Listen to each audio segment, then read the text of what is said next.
నమస్తే కంట్రీ న్యూస్కు స్వాగతం. పవన్ ప్రకటనతో టీడీపీ నేతలు షాక్. సమస్య కొలిక్కి వచ్చేన జనసేన అధినేత పవన్ కళ్యాణ్ 2 నియోజకవర్గాలకు అభ్యర్థులను ప్రకటించడం ఇప్పుడు గందరగోళానికి దారితీసింది.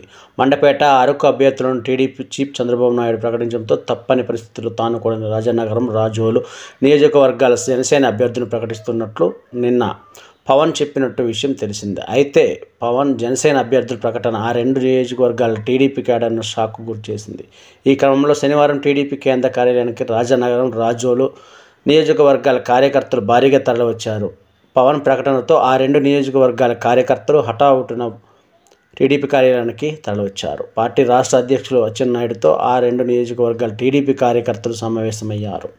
రాజానగరం, రాజోలు సీట్లు జనసేన పార్టీ పోటీ చేస్తున్న దానిపై తెలుగు తమ్ముళ్ళు అలకపోనినట్లు తెలుస్తుంది. మరోసారి పవన్ కళ్యాణ్ నిర్ణయాన్ని పునఃపరిశీలన అచ్చెన్నాయుడిని రాజోలు, రాజానగరం టీడీపీని ఎదుర్కొన్నట్టు సమాచారం.